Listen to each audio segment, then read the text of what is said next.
expression.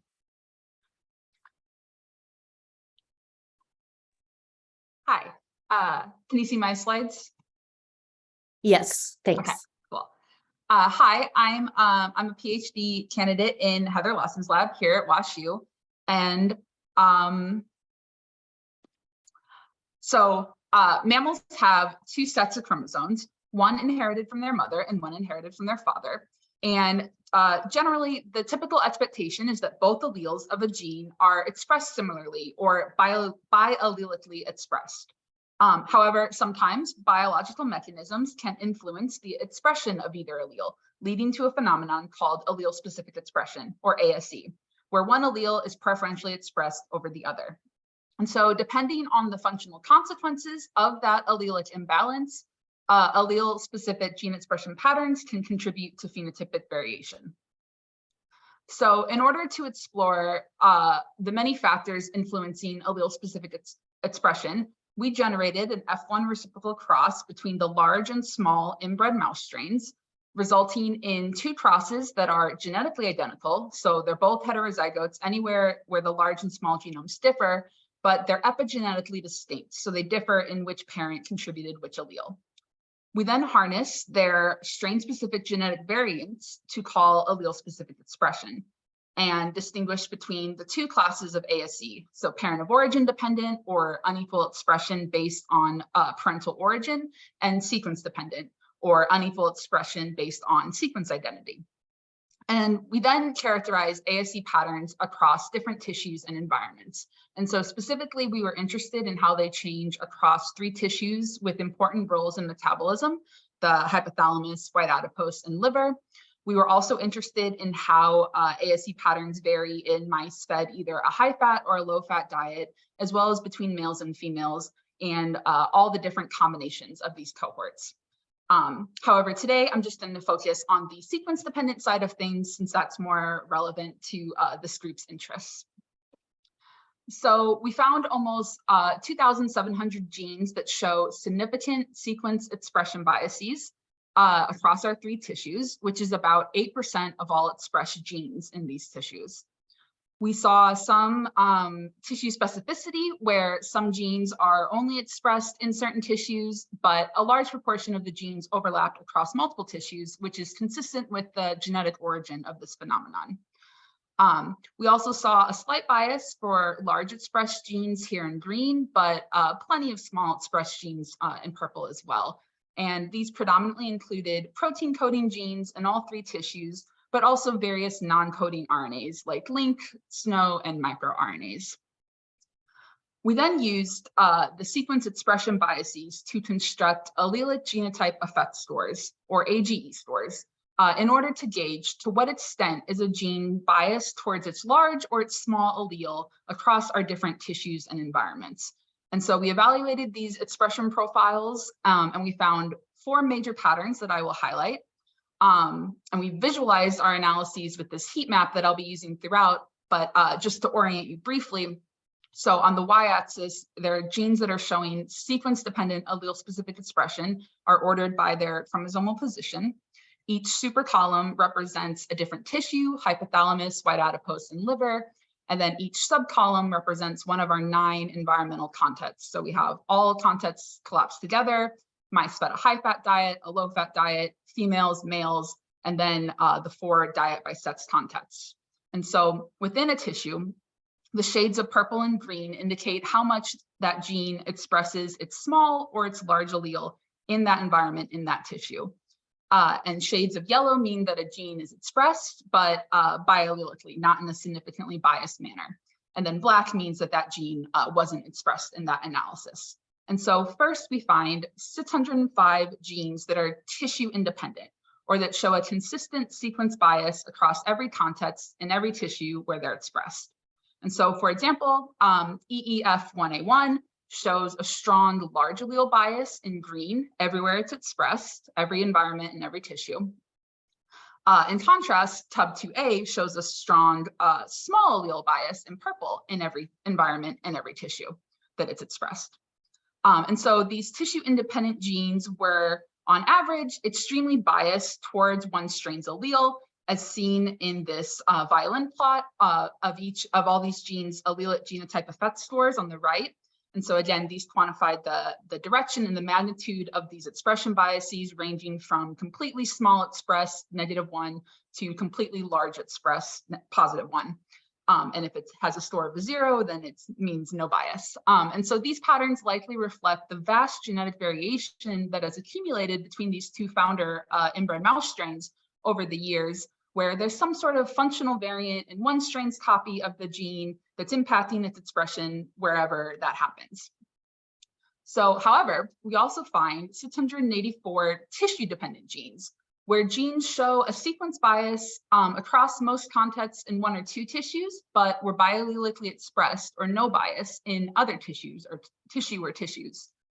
So for example, UP2 has a strong small allele bias in like a darker purple across all environments in the hypothalamus, a weaker small allele bias in a lighter purple across the contexts in the white adipose, but it's highly biallelically expressed in liver.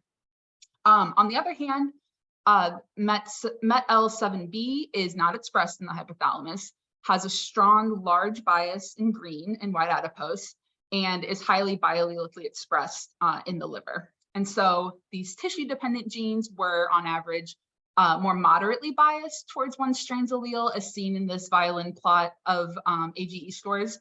And so these patterns demonstrate that sequence-dependent ASE is not solely due to genetic variation. Here, there could be a variation in tissue-specific regulatory factors, such as enhancers or RNA binding proteins, and these tissue-specific factors could be interacting with genetic variants to produce a tissue-dependent allelic imbalance, where maybe the variation in one allele is more favorable in like a certain tissue's regulatory landscape, but not in another tissue's. And so we also find almost 1,400 genes, so over half are context dependent, meaning that they have a sequence bias only in certain environmental contexts, but are biallelically expressed in other contexts and tissues.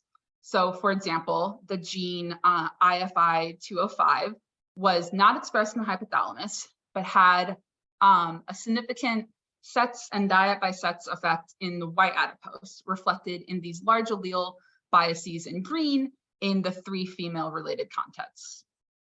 And then it was biallelically expressed elsewhere and in the liver. Another example is GAS1, which was biallelically expressed in the hypothalamus and white adipose. However, it had a significant diet and sex effect in the liver, reflected in these small allele biases in purple, in the 3 low-fat diet-related contexts and the female contexts. And so, and then GAS1 was biallelically expressed elsewhere. And so on average, these context-dependent genes had more subtle allelic biases than the other 2 profiles. And so these patterns suggest that environmental factors can interact with genetic variation to influence the final allelic composition of a gene's product. And so intrinsic and extrinsic environmental signals may interact more efficiently with one allele over the other, leading to shifting and inconsistent allelic proportions in response to environmental cues. And so something else that we're really excited about actually is that we found 45 genes that switch the direction of their sequence bias. So these genes had significant ASE in opposite directions across our tissues and environments. So for example, STAB2 had a small allele bias in purple across most contexts in the hypothalamus and white adipose, but a large allele bias in the liver. OCIAD2 had a significant like context-dependent effect in white adipose and liver, reflected in these large allele biases in green and white adipose for the low-fat diet and the female-related context, but then small allele biases in purple in the liver for the same low-fat diet and female context. And it was biallelically expressed in the remaining contexts of both tissues and in the hypothalamus. And so these patterns are intriguing because why is this happening? What mechanism is causing these patterns?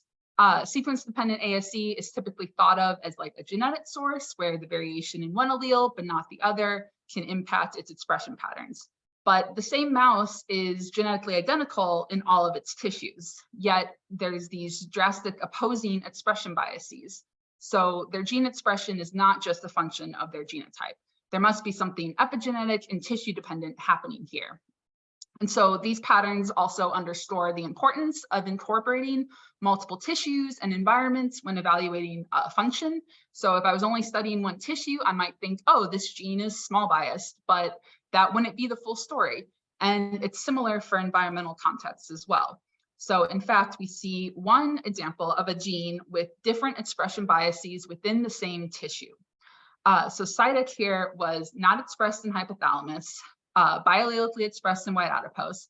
But then if you look in the liver, it had a large bias in green in the high-fat female and the low-fat females, but a small bias in purple in the high-fat males. And then, however, it had no significant bias in the all context where we collapse all these groups together. And so these contrasting effects could be canceled out or missed if we hadn't parsed out our data by environment like this. And so we entangled some of these genetic, epigenetic, and environmental signals that are causing allele-specific expression. And next, we wondered whether the functional consequences of those sequence-dependent expression imbalances could manifest as QTL signals. And so, in other words, can ASD patterns help identify candidate genes underlying QTL for complex traits? And so to do this, we turned to previous mapping work done by Heather Lawson during her postdoc in the F16 generation of an advanced intercross line, or an AIL. And so briefly, an AIL is a multi-generation population produced by intercrossing two inbred strains beyond the F2 generation while minimizing their relatedness. And this work identified 83 additive QTL for various metabolic traits related to diabetes, obesity, and serum lipids. And so this AIL was derived from the same large and small founder strains, meaning that all of the genetic variation driving these QTL signals is the same genetic variation driving the sequence biases that we identified at the F1 generation. These studies also incorporated the same environmental cohorts used here, sex and dietary fat. And so we integrated these orthogonal data sets to test whether our ASE genes are enriched in these QTLs for metabolic traits, which overall they were. So here are some QTL enrichment plots where the true number of ASE genes falling within QTL regions in pink is compared to the permuted distribution in blue. And so we compared the QTL sets for each phenotype category, so diabetes, obesity, and serum lipids, with the full gene list for each tissue, hypothalamus, white adipose, and liver. And for example, QTLs for diabetes traits were enriched for ASE genes expressed in the hypothalamus, but not white adipose or liver. QTLs for obesity traits were enriched for ASE genes in all three tissues, but especially the white adipose. And QTLs for serum lipid traits were enriched for white adipose genes, but not hypothalamus or liver. And so these findings reflect the discrete roles of each tissue in metabolism physiology, and illustrate that ASE patterns can help inform which tissues are phenotypically relevant. And then, although these sequence bias genes were overrepresented in these metabolic QTL, each individual QTL often contained very few ASE genes. So on average, these QTL contained 75 genes each, so a lot. Yet 71% of them had less than 10 ASE genes, reducing that candidate gene search space quite a bit. And so finally, we highlight an example of how this integrational approach can help prioritize candidate genes. So previous work identified a QTL on mouse chromosome 6 for serum insulin levels that had an interesting context-dependent additive effect. So in high-fat males, mice homozygous for the small allele in purple had significantly higher insulin levels than the homozygous large mice in green. However, there were no significant differences in insulin levels between genotypes in the high-fat females, low-fat females, or low-fat male cohorts. We only saw this effect in the high-fat males. And so this locus spanned almost 15 megabases and contained 100 genes, making it difficult to pinpoint the candidate gene or genes that are driving this signal. However, only 4 of our ASE genes fell within this locus. And one of them, CIDEC, caught our eye because if you recall that wacky example from a few slides ago, it had an interesting context-dependent switch in its bias direction within the same tissue. So CIDEC had a strong small bias in purple in the high-fat male context, yet a large bias in green in the high-fat female and low-fat female context. And it was biallelically expressed in the white adipose and not expressed in hypothalamus. And we independently validated this switch in ASE bias direction with pyrosequencing. And so CIDEC ASE biases also had a significant diet by sex effect in the liver when we compared them directly. And when we looked at total expression levels and not just allelic bias, we also saw that CIDEC was expressed at a significantly higher level in high-fat males than the other diet by sex contexts in the liver. And so, okay, this gene falls within the QTL and it has a similar context-dependent expression pattern, but doesn't make sense functionally. Well, CIDEC promotes and regulates lipid storage in the liver and adipose. And in the literature, high-fat fed mice have had increased CIDEC expression in the liver that was also linked to insulin resistance. And so together, these data implicate CIDEC as a possible candidate gene for this QTL, whose allelic composition in the liver is sensitive to environmental factors and can affect insulin levels. So we've untangled the genetic, epigenetic, and environmental factors that impact allele-specific expression, and we started to identify some of the functional consequences of these expression biases. Next, we're exploring what role does allele-specific methylation play in all this. So this is a similar phenomenon where one allele is preferentially methylated over the other. And understanding the causes and the functional consequences of these dynamic allele-specific gene regulation patterns will be a crucial piece of the puzzle in our quest to map genotypes to phenotypes. And so with that, I'd like to thank both my labs and our funding. And then here's a link to the paper about our work if any of this caught your eye. So thank you.